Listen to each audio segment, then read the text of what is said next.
देवाचार्य जी ने भगवान श्री कृष्ण की लीला स्थली श्रीधाम वृंदावन के मिथिला कुंज में विश्व का पहला श्रीमद् भागवत मंदिर बनाने का संकल्प लिया, क्योंकि द्वापर युग में स्वयं भगवान श्री कृष्ण ने कहा है कि कलयुग में श्रीमद् भागवत कथा ही मेरा साक्षात स्वरूप है। जो भी श्रीमद् भागवत कथा का श्रवण करेगा या करवाएगा, उसका कल्याण होना निश्चिंत है। इसीलिए परम पूज्य महामंडलेश्वर श्री किशोरी शरण जी के अनुसार भगवान श्री कृष्ण की दिव्य वाणी का अनुसरण करते हुए प्रातः स्मरणीय पूज्य गुरुदेव जी ने श्रीमद् भागवत मंदिर बनवाने का निश्चय किया। विश्व में पहली बार बनने जा रहे इस श्रीमद् भागवत मंदिर की दीवारों पर श्रीमद् भागवत कथा के 18,000 श्लोकों का शिलालेख किया जाएगा। आप भी अपने नाम से, परिवार के नाम से, पूर्वजों के नाम से श्रीमद् भागवत मंदिर में श्लोक अंकित करवा सकते हैं। एक ईंट की सेवा 1100 रुपए, एक श्लोक की सेवा 5100 रुपए, 2 श्लोक की सेवा 11,000 रुपए, 5 श्लोक की सेवा 25,500 रुपए। यही नहीं, परम पूज्य अनंत श्री विभूषित जगत गुरु निम्बार्काचार्य श्री मुकुंद देवाचार्य पीठाधीश्वर श्री राधे श्याम शरण देवाचार्य जी और महाराज श्री के कृपा पात्र शिष्य परम पूज्य महामंडलेश्वर किशोरी शरण जी के पावन सानिध्य में यहाँ अखंड श्री युगल नाम महामंत्र हरि नाम संकीर्तन 30 वर्षों से लगातार 24 घंटे चल रहा है। आप अपने नाम से या अपने पूर्वजों के नाम से यहाँ अपने बच्चे के जन्मोत्सव एवं शादी की सालगिरह के उपलक्ष्य में संकीर्तन करा सकते हैं। एक दिन की संकीर्तन सेवा 1500 रुपए, एक माह की संकीर्तन सेवा 15,000 रुपए, अखंड संकीर्तन सेवा 21,000 रुपए देकर आप आजीवन संस्था के सदस्य बन सकते हैं। आपके नाम से मरण उपरांत तक संकीर्तन, एक संत का भोजन, गो सेवा चलती रहेगी।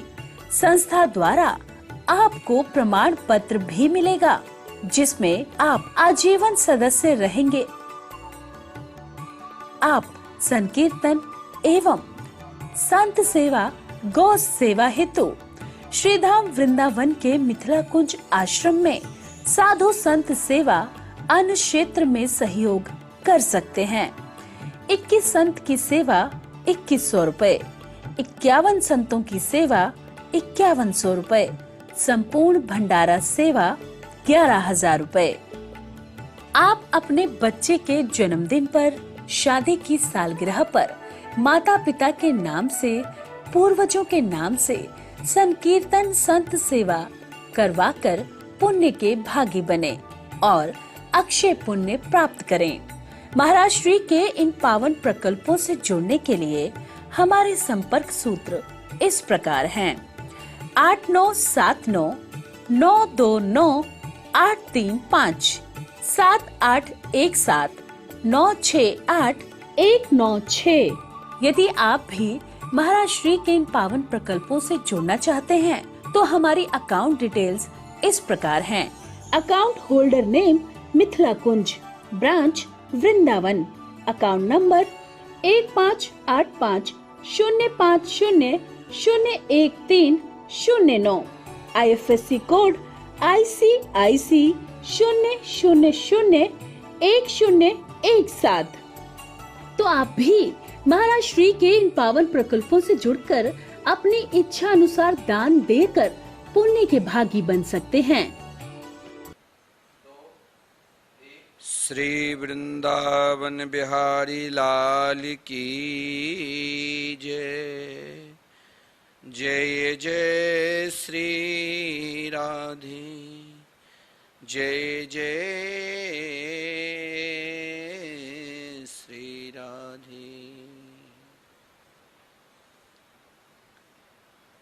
सभी भक्त वृंद जो नित्य के भांति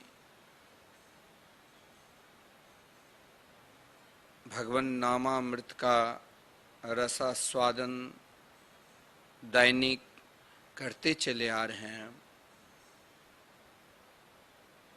हम सब अपने मन को प्रिया प्रीतम के चरणार बिंद में लगाते हुए नित्य निरंतर श्री धाम वृंदावन के रसास्वादन करते हुए मन में एक ही इच्छा, एक ही कामना रखकर निरंतर भगवान के सत्संग करना चाहिए कि हम सब के हृदय में श्री राधा कृष्ण के चरणों में प्रेम जगे।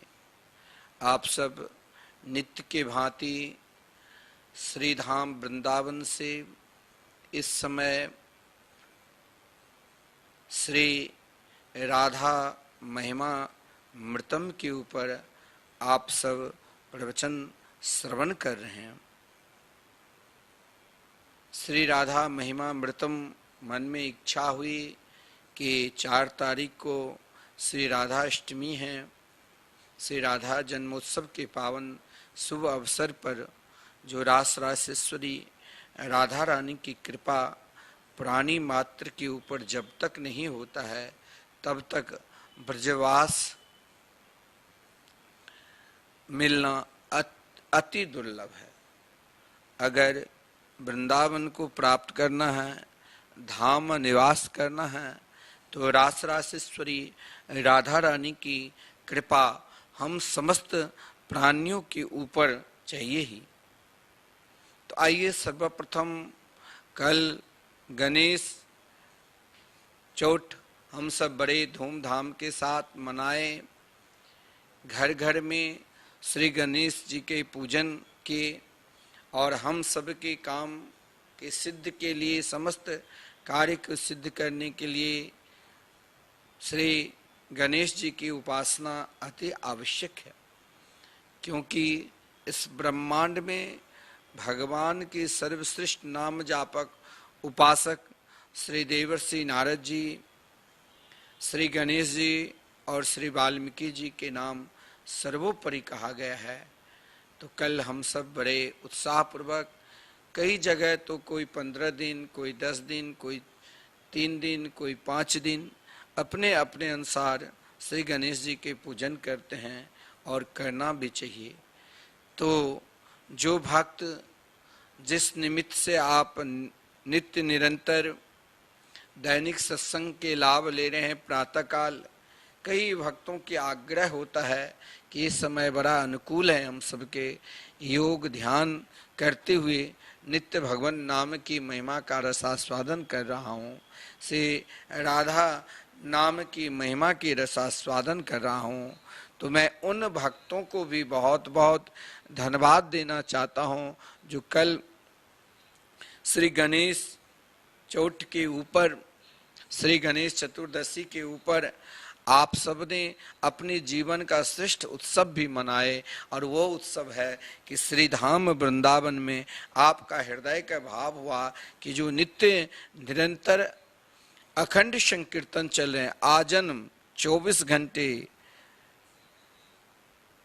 लगातार 30 वर्षों से प्रारंभ है संकीर्तन और अखंड आजन्म सदा चलते रहेंगे।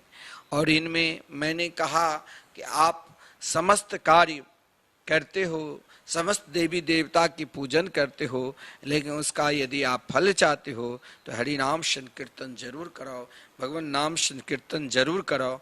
मैं उन भक्तों को भी बहुत बहुत धन्यवाद और साधुवाद देना चाहता हूँ जिसके हृदय में श्री धाम वृंदावन के प्रति ऐसा जिज्ञासा भाव जगा कि श्री धाम वृंदावन में यदि हम वास नहीं कर रहे हैं, लेकिन भगवान से भी रूप से भी श्रेष्ठ उनके मंगलमय नाम है।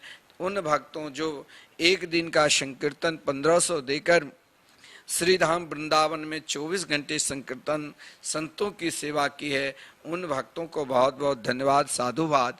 जिन भक्त ने विश्व में प्रथम बार श्री धाम वृंदावन में 18,000 श्लोक सहित श्रीमद् भागवत महापुराण के मंदिर बनने जा रहे हैं। उन भक्तों की भी बहुत बहुत धन्यवाद, साधुवाद, जिसने एक श्लोक भागवत के दान किए हैं। यह आपके लिए एक श्लोक नहीं है, ये तो आप साक्षात श्री धाम वृंदावन में, जैसे आप अपने घर में श्री गणेश जी की स्थापना की है, उसी प्रकार आप श्री धाम वृंदावन में स्वयं श्री राधा कृष्ण की स्थापना की है। उन भक्तों को भी बहुत बहुत धन्यवाद और साधुवाद। जिन भक्त ने श्री धाम वृंदावन में उनकी दैनिक सेवा चलते रहे, संत सेवा, गौ माता की सेवा और निरंतर संकीर्तन, साल के 12 दिन संकीर्तन, नित्य संकीर्तन तो साल के 12 दिन आपके नाम से 24 घंटा चलेंगे ही, लेकिन साथ में नित्य संत सेवा, एक संत का भोजन आपके नाम से नित्य चलेंगे और मरणोपरांत भी आपके नाम से चलता रहेगा, क्योंकि आपके द्वारा जो प्रदत्त दान है इस संस्था के ट्रस्ट में जमा होता है और ट्रस्ट में जब आप यहाँ दान देते हैं तो उसके जो आय होता है उसी से संकीर्तन चलते रहते हैं। तो आपके द्वारा किया गया दान संस्था के ट्रस्ट में जो जमा है और जिससे ये संकीर्तन सदा अखंड चलता रहेगा, तो आपने जो भक्त श्री धाम वृंदावन में 21,000 देकर समर्पित किए हैं कि मेरे नाम से श्री धाम वृंदावन में संकीर्तन चलते रहे और साथ में संत सेवा, और जब भी कभी आप वृंदावन आओगे तो आपके रहने के लिए 3 दिन के आश्रम में व्यवस्था रहेगी। तो आइए हम सब मिलकर श्री धाम वृंदावन में जो अखंड संकीर्तन निरंतर चल रहे हैं, अखंड संकीर्तन में हम सब सहयोग जो कर रहे हैं और जरूर सहयोग करना चाहिए। जो एक दिन का संकीर्तन में सहयोग किए हैं और जो श्री धाम वृंदावन के संकीर्तन के सदस्य बने हैं आजन, उनको प्रमाण पत्र हमारे संस्था के द्वारा जो जो बने हैं सभी को भेज दिया गया है। जो बनते हैं उनको भी 3 दिन में संस्था का प्रमाण पत्र पहुंच जाएगा कि आपके नाम से श्री धाम वृंदावन में निरंतर 24 घंटे अखंड संकीर्तन चल रहे हैं और मरणोपरांत भी, क्योंकि संसार में जो जन्म लिया है एक दिन न एक दिन तो मरना सभी को पड़ता है, लेकिन मरणोपरांत भी आपके नाम से श्री धाम वृंदावन में निरंतर संकीर्तन चलता ही रहेगा। तो आइए, कुछ भक्तों ने कल प्रश्न किए कि भगवान नाम, जैसे आप श्री राधा नाम की महिमा अमृतम सुना रहे हैं, तो क्या भगवान के नाम में आसक्ति होना भगवान के दर्शन से बढ़कर है? प्रश्न बड़ा विलक्षण है। ये प्रश्न आपका आध्यात्मिक और दार्शनिक दोनों भाव है। भगवान में आसक्ति होना, भगवान के मंगलमय नाम संकीर्तन में आसक्ति होना, क्या भगवान के दर से बढ़कर है? जी, आप इसका उत्तर हाँ, अवश्य बढ़कर है। भगवान के नाम में आसक्ति हो जाने के बाद ध्यान देना, दर्शन हो और चाहे न हो, साधकों को, भक्तों को परवाह नहीं करना चाहिए।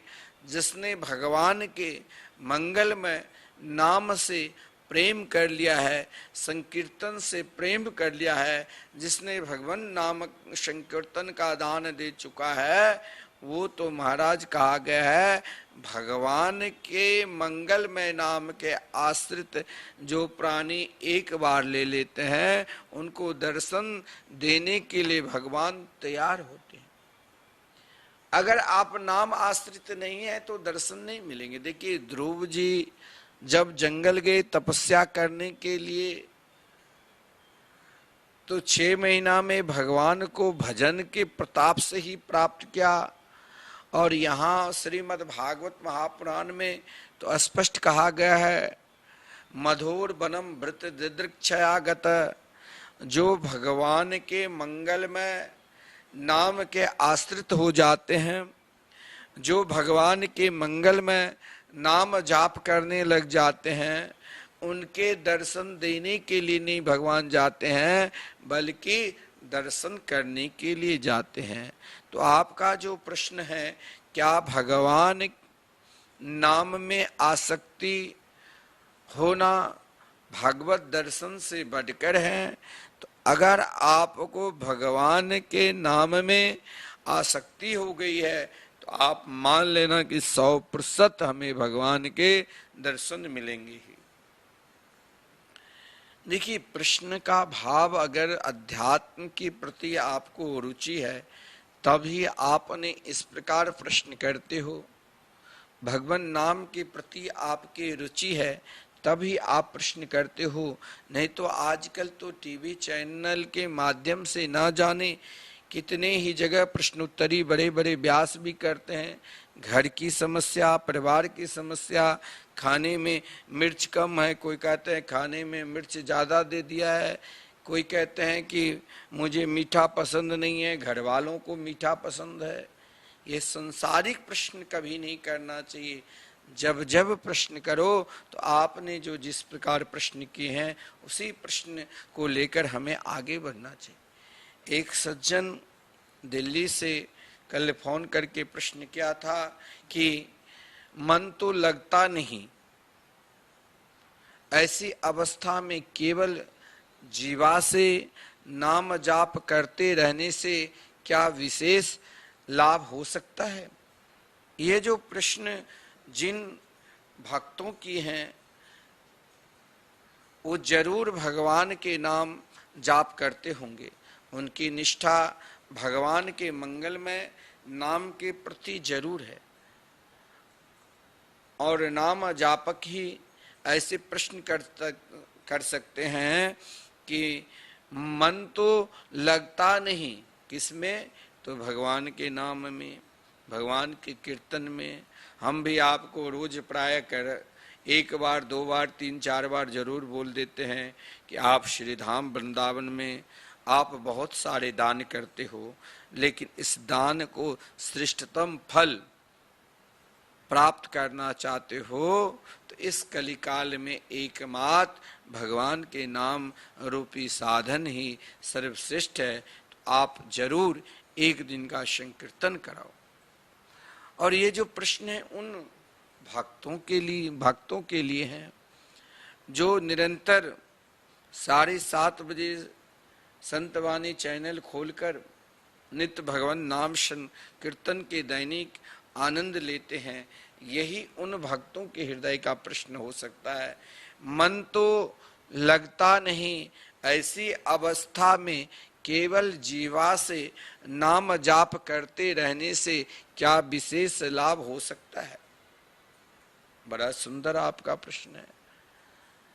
लाभ चाहते हो तो अवश्य लाभ होता है, क्योंकि सज्जनों संसारिक काम भी बिना मन करने पर ही पूरा हो जाता है। जब तक आप बेमन से कोई काम करते हो, नहीं भी मन लगता है, कोई मजदूर काम कर रहे हैं, मकान बना रहा है, लेकिन उसको मन नहीं लगता है, तब भी बेमन से भी ईंट रोड़ी पत्थर पास में रखते हैं। मिस्त्री को मन नहीं लगता है, तब भी वो मिस्त्री मकान को जोड़कर बिल्डिंग तैयार कर देता है। मन तो लगता नहीं, ऐसी अवस्था में क्या केवल जीवा से नाम जाप करते रहने से हमें विशेष लाभ मिलेगा? जरूर अवश्य लाभ होता है, क्योंकि संसारिक काम भी बिना मन को लगे करने पर भी पूरा हो जाता है। जैसे सीधी भाषा, बही खाता के काम आप जब करते हो ना, तो बही खाता के काम आप जब करते हो और बही खाता के काम करते समय भी मन घूमता रहता है, भ्रमण करता रहता है, किंतु इस प्रकार बिना मन लगे भी करते रहने से हिसाब में मन नहीं है, बही खाता चलाने में मन नहीं है, लेकिन बेमन से करते रहने पर भी काम पूरा हो जाता है। ऑफिस में कोई काम कर रहा है, कंप्यूटर पर बैठा है, मन नहीं लग रहा है, फिर भी बेमन से भी करता है तो काम पूरा करके ही छोड़ता है। वैसे ही बिना मन लगे केवल जीवा से जाप करते रहने पर भी जाप में सफलता जरूर मिलती है। एक सज्जन का प्रश्न है, नाम जाप, नाम स्मरण, नाम कीर्तन में कौन श्रेष्ठ है? आप लोग भी नोट कर लेना, क्योंकि ये प्रश्न कई लोगों को भी होता है कि नाम जाप या नाम स्मरण, भगवान नाम स्मरण या भगवान नाम संकीर्तन में कौन श्रेष्ठ है? वाणी द्वारा होने पर या उपांशु जाप या मानसिक जाप, कौन सा जाप सर्वश्रेष्ठ उत्कृष्ट है, सर्वोपरि है? बड़ा सुंदर प्रश्न है। यह प्रश्न हम जैसे युवक व्यक्ति मिथिला से प्रश्न किया कि नाम जाप, नाम स्मरण और नाम कीर्तन में कौन से श्रेष्ठ है? साधारण जनता के लिए सर्वप्रथम, जैसे छोटे से बालक को आप स्कूल विद्यालय भेजते हो तो पहले उनको शुरुआत वैसे ही स्कूल से किया जाता है, LKG से भी नीचे, ताकि वहां केवल वो खेल खेले। स्कूल में आने की आदत बनाए, और जब इसमें आदत बनता जाता है तो धीरे धीरे प्रथम क्लास में पढ़ना प्रारंभ, द्वितीय तृतीय ऐसे ऐसे ना जाने PhD डिलीट IAS ऑफिसर बन जाते हैं। तो सज्जनों, साधारण मानवों के लिए नाम संकीर्तन सर्वश्रेष्ठ विशेष लाभ है, और जो नाम संकीर्तन निरंतर करते हैं और जो संयम चित्त वाले हैं, उनके लिए जप ज्यादा उपयोगिक है। और प्रारंभ में उच्चारण करके जाप करना चाहिए, फिर उपांशु उस जाप को कहते हैं, उसके बाद मानसिक जाप सर्वश्रेष्ठ अच्छा होता है। जैसे जैसे मन समाहित होगा वैसे वैसे ही मानसिक जाप अधिक प्रिय लगने लगेगा। और ये अवस्था उन महात्माओं के लिए है, उन संतों के लिए है मानसिक जाप, उन साधकों के लिए है, उन भक्तों के लिए हैं जो संकीर्तन करते करते, जब आप लगातार संकीर्तन 12 वर्ष तक करोगे और करते करते जब आपका मन जप करने में पूर्ण रूप से लगने लग जाए, तो कहा गया है अपनी आयु से 3 अंश, 3 गुना जब जाप आप बढ़ा लोगे, मतलब आपकी आयु है 100 वर्ष, तो 50 वर्ष तक जब आप नित्य 1 लाख नाम का कम से कम जाप करोगे, तब आप उस मानसिक स्थिति जाप में पहुंच सकते हो।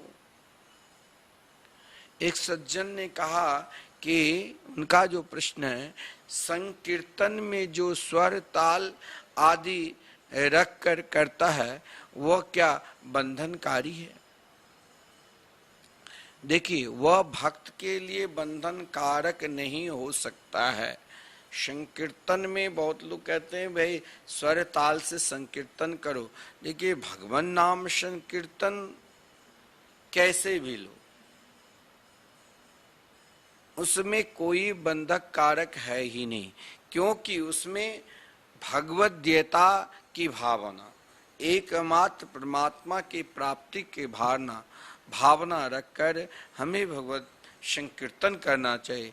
वह भी उसे श्रवण रस न समझकर एकमात्र भगवत रस समझता है। अतः भगवत प्राप्ति के साधन होने के कारण वह भी बंधन भगवत प्राप्ति के साधन होने के कारण वो बंधन के कारण नहीं हो सकता है।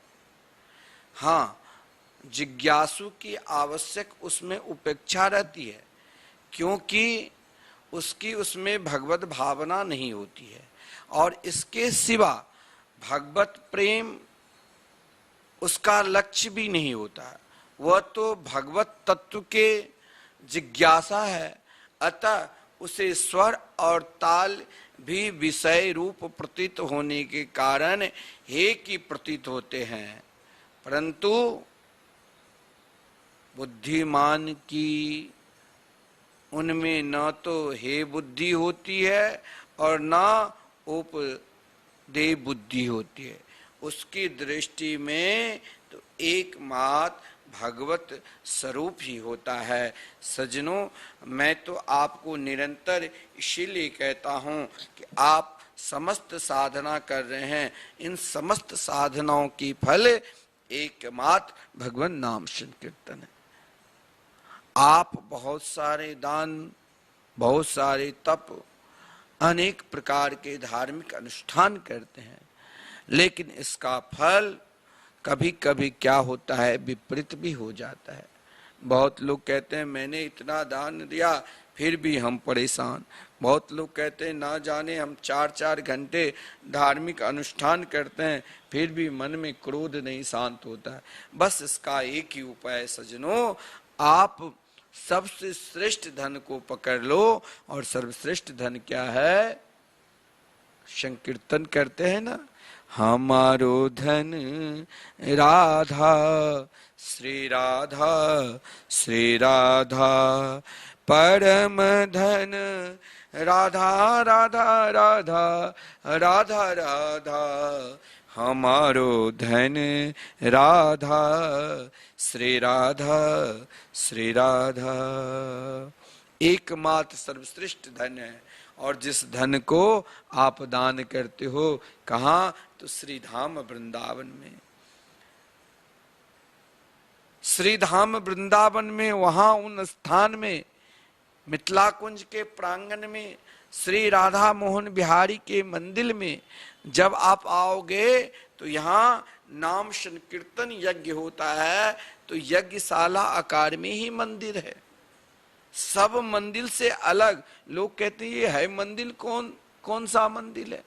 ये तो मंदिर विदेशों में देखता हूं। नहीं, जैसे कहीं यज्ञ होता है तो यज्ञ कुंड बनाया जाता है, फिर विशाल मंडप बनाया जाता है, उसी प्रकार यहाँ नाम संकीर्तन निरंतर आहार दिसम 24 घंटे चलते हैं। इसीलिए मंदिर का आकार भी यज्ञ मंडप की आकार में ही है, ताकि ये अखंड संकीर्तन है। कहीं 2-4-10 दिन के लिए यज्ञ होता है तो झोपड़ी के बनाया जाता है, क्योंकि बाद में उसे नष्ट कर दिया जाता है। लेकिन ये अखंड संकीर्तन है, नित्य निरंतर अहर्निशम 24 घंटे, कभी भी बंद नहीं होता। अगर आपको विश्वास नहीं है तो आप आश्रम में नहीं ठहर सकते हो तो सामने धर्मशाला है, मैंने ऐसी व्यवस्था कर दिया है। इन धर्मशाला में जो भी कोई ठहरे, संस्था की तरफ से उनकी निःशुल्क व्यवस्था रहे। अगर कोई व्यय नहीं दे पाता है कि मैं तो वहां, आप अगर व्यय भी करते हैं तो संकीर्तन में जाता है, तो एक दिन के संकीर्तन कराओ, क्योंकि संकीर्तन चलते रहे, और उनकी एक दिन की व्यवस्था कर दो। किसी भी प्रकार भगवान नाम संकीर्तन से लोग जुड़े, इसके लिए संस्था सारी व्यवस्था की। लेकिन आप जहां भी भगवान नाम संकीर्तन में समर्पित हो वहां अपनी कामना, अपने सुख को त्याग कर एकमात्र भगवत सुख प्राप्ति के लिए ही संकीर्तन कराओ।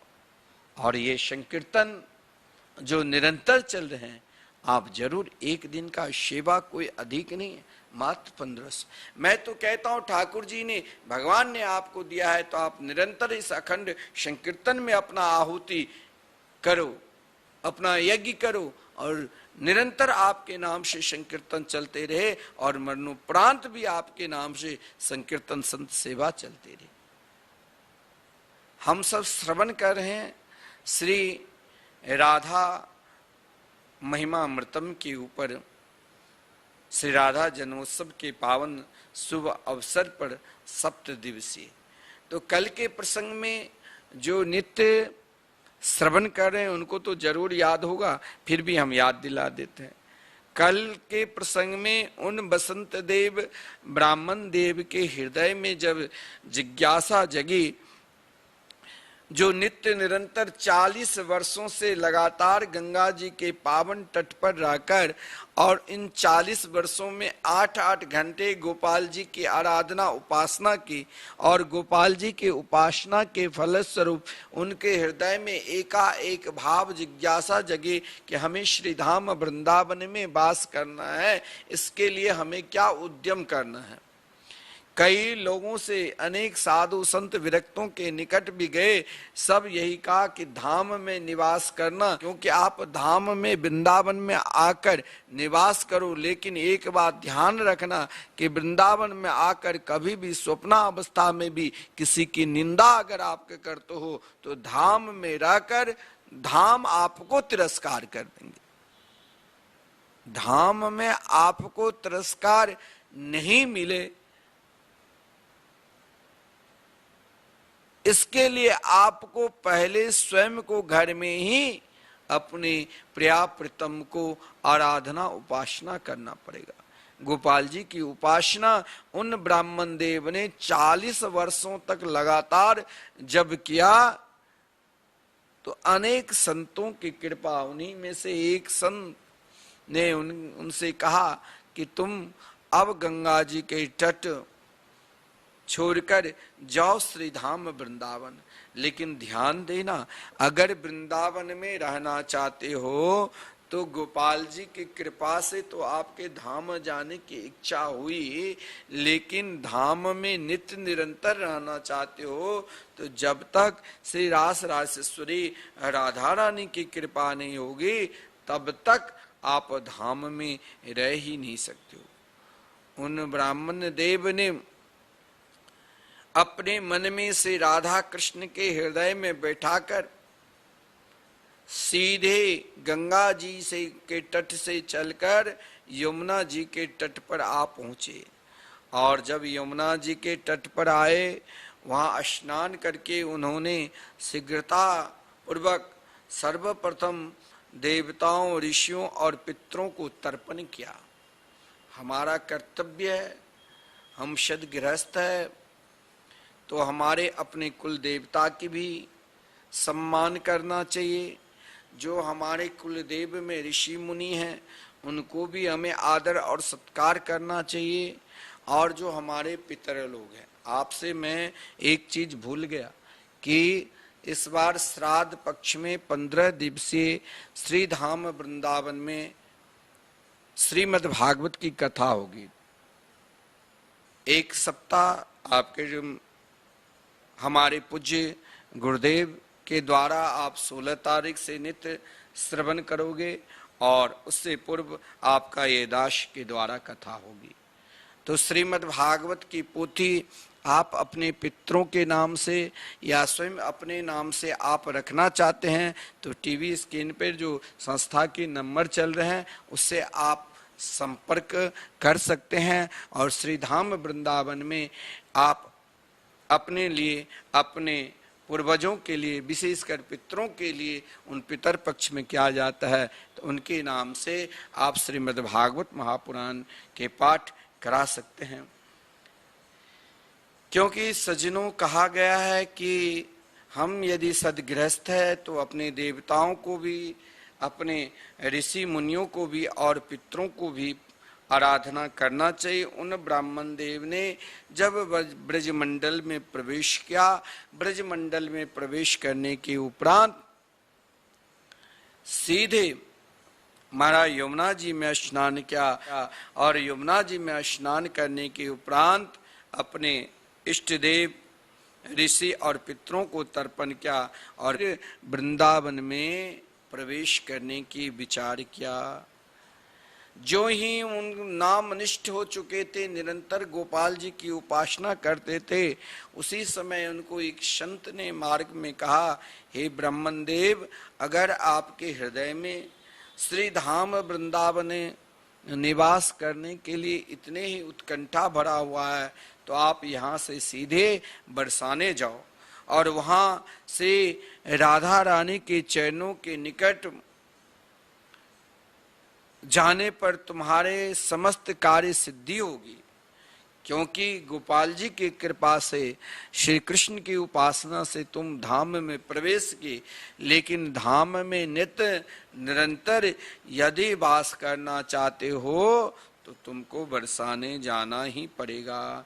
श्री राम महल से रास रासेश्वरी श्री राधा रानी के कृपा के बिना धाम अखंड आप वास कर ही नहीं सकते हो।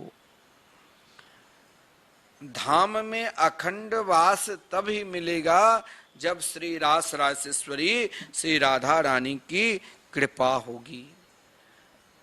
कई मास बीत गए, उन ब्राह्मण देव को पैदल ही चलता रहता था। देखिए, पहले हमारे यहाँ ब्रज 84 कोस की परिक्रमा, क्योंकि ब्रज 84 कोस में समस्त तीर्थों की वास है। 3.5 करोड़ तीर्थ और 3.5 करोड़ देवी देवताओं को एक साथ दर्शन करना है तो सजनों, ब्रज 84 कोस परिक्रमा आपको जरूर करना चाहिए। पहले हमारे मिथिला कुंज आश्रम से हर वर्ष पैदल परिक्रमा निकलता था।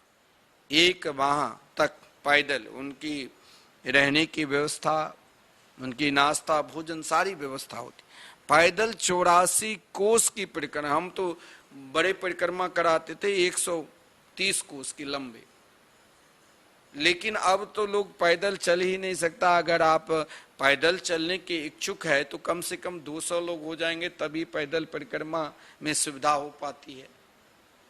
तो आप संपर्क कर सकते हैं। लेकिन 28 नवंबर को, जिस दिन श्री बांके बिहारी जी के पाठ उत्सव है, प्रगट के उत्सव, और श्री जानकी नवमी है, बड़ा सुंदर दिन है। क्योंकि ब्रज 84 कोस परिक्रमा करने से इस 84 लाख योनि में मुक्ति होती है। और महाराज, हम सबको एक बार मानव मात्र को ब्रज 84 कोस की परिक्रमा करना ही चाहिए।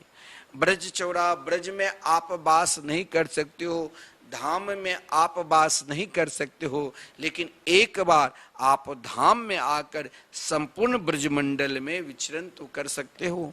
नहीं पैदल कर सकते हो तो इस बार वाहन के द्वारा व्यवस्था हुई है संस्था की, जो आपको नित्य वाहन के द्वारा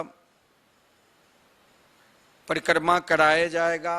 7 दिवसीय, जिसमें आपको रहने के लिए बढ़िया डिलक्स रूम, आप 2 आदमी रहेंगे तो 15,000 और 4 आदमी एक रूम में रहेंगे तो 11,000 मात्र।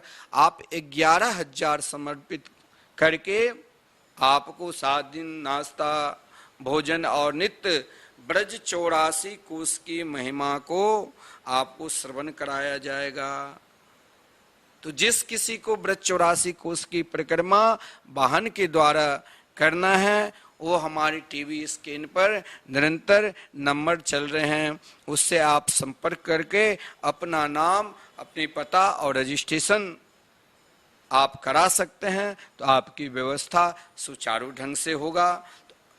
तो हम सभी को एक बार न एक बार, मानव मात्र को, सनातन धर्म प्रेमी को ब्रज 84 कोस की परिक्रमा तो जरूर करना चाहिए। उन ब्राह्मण देव के हृदय में इच्छा हुई कि जब हम वृंदावन आए हैं तो वृंदावन की तो परिक्रमा, जैसे हमारे यहाँ कोई आते हैं तो सर्वप्रथम अभी श्री राधा जन्मोत्सव की उत्सव यहाँ बड़ा धूमधाम से मनाया जाता है। भारतवर्ष के कोने कोने से हमारे भक्त लोग यहाँ पर आ रहे हैं और अभी आते रहेंगे। वहाँ बड़े धूमधाम के साथ प्रातः काल 4 बजे ब्रह्म मुहूर्त में ही श्री राधा जन्मोत्सव का हम सब प्रत्यक्ष उनके रूप माधुर्य के दर्शन करेंगे। बड़ा सुंदर व्यवस्था होती है। वृंदावन के जो रासाचार्य है उनके द्वारा आप दर्शन करोगे और उस दिन तो पूरे दिन उत्सव ही उत्सव चलता रहता है। श्री ठाकुर जी के श्री रासरासेश्वरी राधा रानी के 56 प्रकार के भोग लगेंगे, उन भोगों का भी आप दर्शन करना और साथ में वृंदावन के साधु संतों का भी दर्शन करना। तो आप लोग जरूर पधारिए, आइए और जो नहीं आ पाते हैं वो संस्था के सहयोग भी कर सकते हैं। तो उन ब्राह्मण देव ने कई मास बीत गए ब्रज में विचरण करते हुए, लेकिन कोई उनकी प्रार्थना को नहीं सुनी। अब किसी महात्मा ने कहा, भैया तुम किस लिए निरंतर पुकारते रहते हो गोपाल जी को? बोले, गोपाल की कृपा तभी होगी जब श्री विश्वानंदिनी की कृपा हो जाएगी। और श्री विश्वानंदिनी के दरबार में जाकर निवेदन तुमको करनी चाहिए और उनकी आज्ञा से श्री गोपाल जी की आपकी कृपा होगी। जब श्री रासरासेश्वरी राधा रानी श्री कृष्ण से महाराज मांगते हैं, श्री कृष्ण से भी प्रार्थना करते हैं, ये जो मेरे परम प्यारे भक्त है इनको आप ब्रजमंडल में रहने दीजिए। क्योंकि श्री कृष्ण तो महाराज क्या करेंगे, ब्रह्मा जी को भी महाराज 40 वर्ष तक साधना की तो ब्रज में चिड़िया बना दिया कि उड़ते रहो। स्थिर रखना है, धाम में निवास करना है, तो जब तक रासरासेश्वरी राधा रानी की कृपा नहीं होगी तब तक आप धाम में निवास ही नहीं कर सकते हैं। श्री कृष्ण तो ब्रजेंद्र नंदन होने के कारण स्वयं ही ब्रज के समस्त कार्यों में स्वतंत्र है, लेकिन उनके ऊपर श्री रासरासेश्वरी श्री राधा रानी की शासन है। और जब राधा रानी कह दे तो वो कि इन भक्तों को निरंतर ब्रज में ही वास करने दो, तो श्री कृष्ण टालते ही नहीं। क्योंकि श्री कृष्ण श्री रासरासेश्वरी राधा रानी की आज्ञा के वशीभूत है। और यह बात जो उन ब्राह्मण देव जिनके हृदय में ब्रजवास करने की इच्छा हुई और उनको संतों ने कहा कि जब तक श्री रासरासेश्वरी राधा रानी की कृपा नहीं होगी तब तक आप ब्रजवास कर ही नहीं सकते हो, इसीलिए सीधे बरसाने पहुंचो। इधर महाराज श्री मधुकंठ जी ने अपने मित्र से कहा, सुनो मैं तुम्हें ब्रज भूमि की रहस्य समझा कर कहता हूं और साथ में ही ब्रज भूमि के रहस्य के साथ साथ श्री राधा कृष्ण के स्वरूप तथा उनके दोनों पारस्परिक संबंध का भी वर्णन करता हूं। अब उन ब्राह्मण देव तो रासरासेश्वरी राधा रानी के शरण में गए। सजनों, ये ब्रज की जो लीला है, ये ब्रजवास करने की जब जिज्ञासा आपके हृदय में उत्पन्न हो जाए, धाम निवास करने की जिज्ञासा उत्पन्न हो जाए, तो धाम में प्रवेश करने के लिए आप जब वृंदावन धाम में प्रवेश करोगे परिक्रमा में, तो अटल बनाओ। तो धाम में प्रवेश करने के लिए भगवान नाम संकीर्तन अति आवश्यक है। इसीलिए मैं आपको कहता हूं, प्रेरणा दे रहा हूं कि आप अगर बेचैन हैं तो चैन से रहना चाहते हो तो एकमात्र हरि नाम संकीर्तन करो। भगवान नाम संकीर्तन श्री धाम वृंदावन में कराओ, जो नित्य निरंतर अखंड चल रहे हैं। क्योंकि ब्रज की महिमा ही अनंत है। हमारे शास्त्र में कहा गया है, ब्रजम व्यापिनोति हरेत्योक्ता व्यापनाद ब्रज उच्यते गुणातीतं परम ब्रह्म व्यापकं ब्रजरूपधृ। ब्रज, ब्रज अपने आप में ही परिपूर्ण है। ब्रजम, ब्रज धातु का अर्थ है व्यापित, ब्रह्मांड में व्यापित है ब्रज। व्यापक होने से ही यहाँ पर प्रिया प्रीतम के इस धाम को ही ब्रज कहते हैं। अगर ब्रज धाम आना, ब्रज कोई छोटा मोटा नहीं है, ब्रज तो इतने बड़े हैं, क्योंकि कहा गया है जब श्री कृष्ण जन्मोत्सव चल रहा था तो नंद बाबा के प्रांगण में ब्रह्मांड के समस्त जीव मात्र उपस्थित हो गए थे और सब गोकुल नगरी में नंद घर आनंद भयो जय कन्हैया लाल की गा रहे थे। समस्त ब्रजवासी ही नहीं, ब्रह्मांड के समस्त देवी देवता उपस्थित होकर गा रहे थे, सब प्रेम के साथ उत्सव मना रहे थे। क्यों? कि ब्रज व्यापित है। व्यापक होने से ही तो प्रिया प्रीतम इस धाम को, प्रिया प्रीतम के इस धाम को हम क्या कहते हैं? ब्रज धाम कहते हैं। और जब आप ब्रज 84 कोस की परिक्रमा लगाने के लिए आते हो तो क्या बोलते हो? ब्रज 84 कोस परिक्रमा करना है। तो धाम को, इस ब्रज धाम को ही ब्रज कहते हैं। जो सर्वव्यापी त्रिगुणातीत परब्रह्म है, उसी ने ब्रज का रूप धारण किया है, उसी ने स्वयं को ब्रज का रूप धारण किया है। यह ब्रज मंडल आप अपने, अगर आप ब्रज मंडल में प्रवेश करते हैं ना, तो ब्रज मंडल के संपूर्ण देव आपके जय जयकार करने लगते, क्योंकि ये श्री प्रिया प्रीतम के निज धाम है। यह ब्रज सच्चिदानंद स्वरूप है और इसमें कभी भी आप संशय नहीं करना। शुतराम शब्द, इसमें जो वन उपवन श्री यमुना जी तथा पर्वत मालाएं हैं, ये सब के सब सच्चिदानंद स्वरूप होने के कारण ही श्री कृष्ण के ही विग्रह है। आप कभी भी वृंदावन आओ, यहाँ के वृक्ष की एक डाली पत्ते भी भूल से नहीं तोड़ना, क्योंकि ब्रज में जो भी है सब सच्चिदानंद स्वरूप ही है। चाहे वन छोटा हो, चाहे बड़ा हो, वन हो, चाहे उपवन हो, चाहे श्री यमुना जी तथा बड़े बड़े पर्वत मालाएं हैं, सब के सब ब्रज मंडल में सच्चिदानंद स्वरूप होने के कारण ही श्री एक कृष्ण के ही विग्रह है।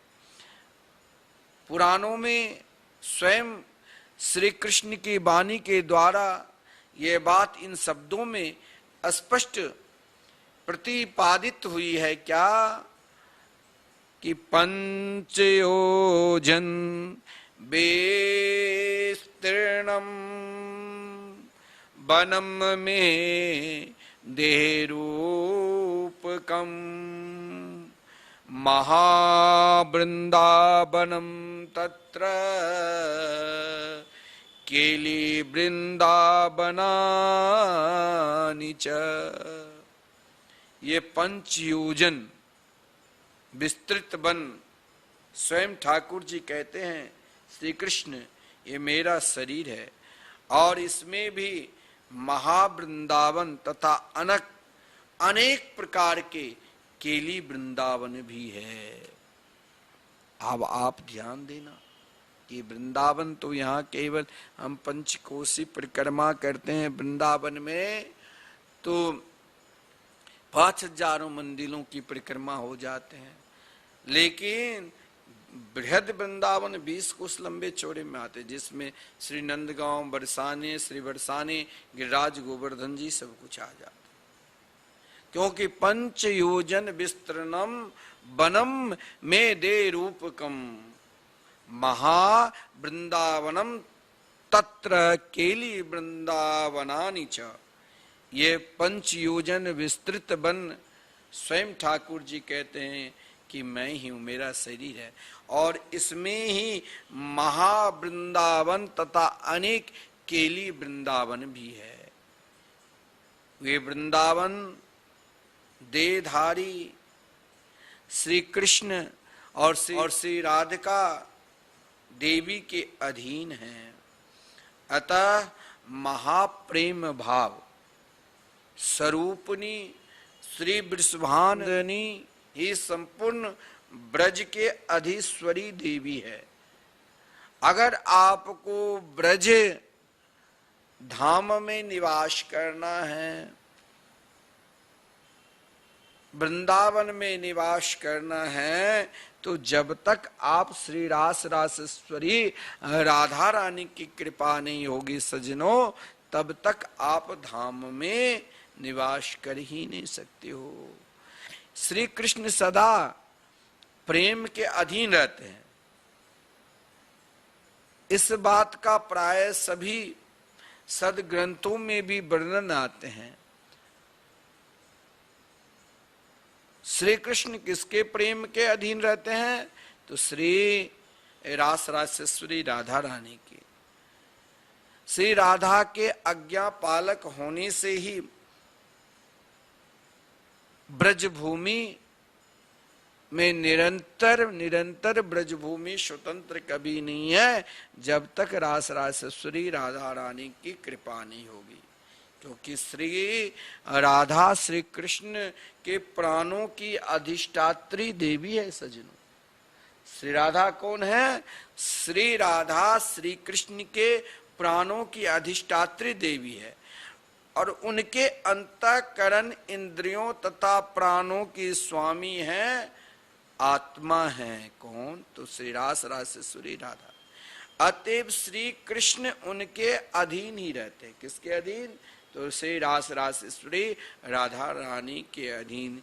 श्री कृष्ण की रास क्रीड़ा रासलीला की प्रायोजिका कौन है? तो श्री राधा ही है। उनके बिना श्री कृष्ण श्री रास रासेश्वरी राधा रानी के बिना श्री कृष्ण कोई भी लीला नहीं करते हैं। देवी भागवत में तो स्पष्ट कहा गया है, देवी भागवते चेत कथितं व्यासोरिना राधा धीना क्रिया सर्वा श्री कृष्णस्य न केवला।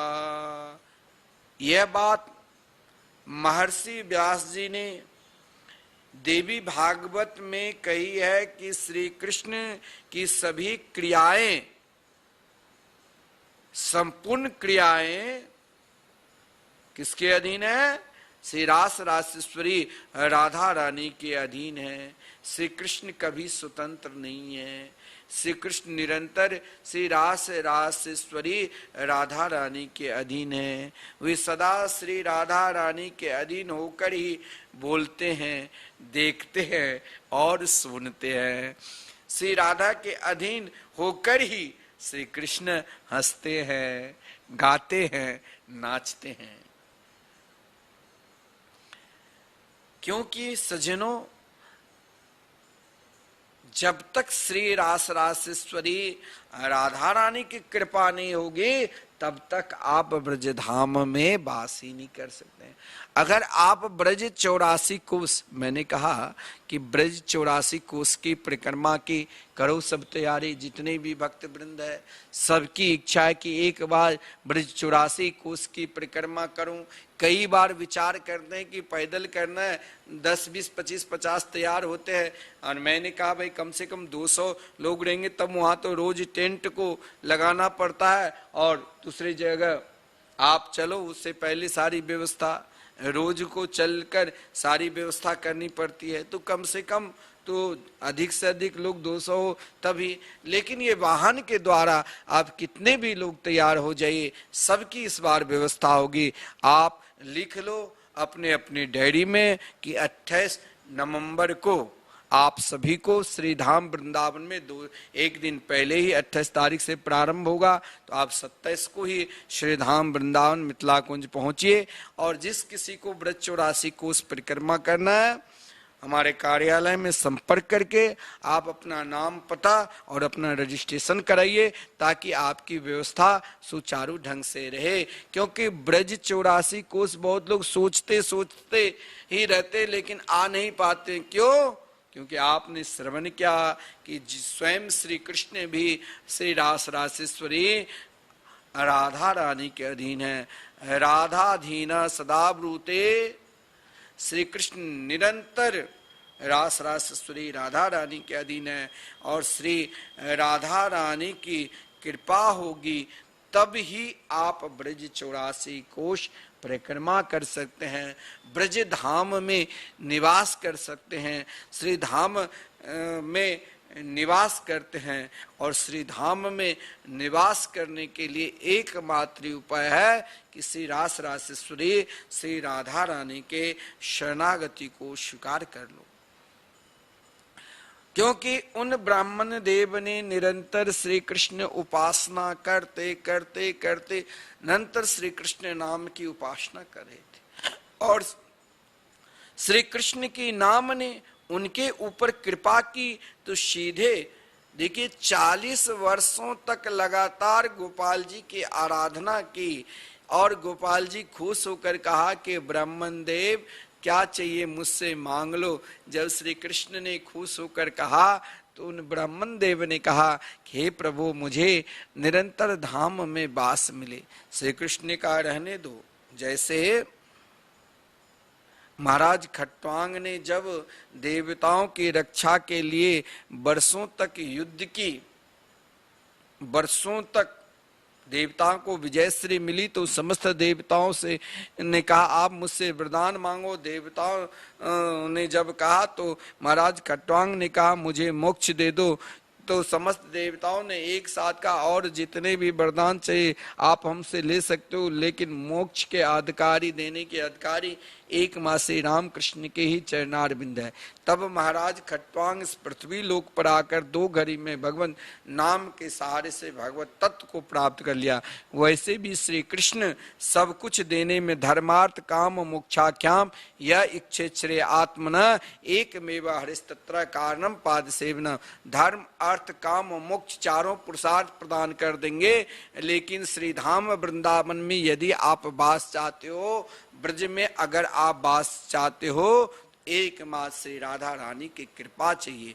जब तक श्री रास रासेश्वरी राधा रानी की कृपा नहीं होगी, तब तक आप ब्रजवास कर ही नहीं सकते हो, धाम में नित्य निवास कर ही नहीं सकते हो। अब देखना, उन ब्राह्मण देव जब धाम में प्रवेश किया, तो कैसे रास रासेश्वरी राधा रानी उनके ऊपर कृपा की। शेष भाग आप कल श्रवण करोगे। ठीक आप कल अपने समय पर उपस्थित होकर श्री राधा महिमामृतम के रसास्वादन करना। श्री वृंदावन बिहारी लाल की जय। जय जय श्री राधे, जय जय श्री राधे।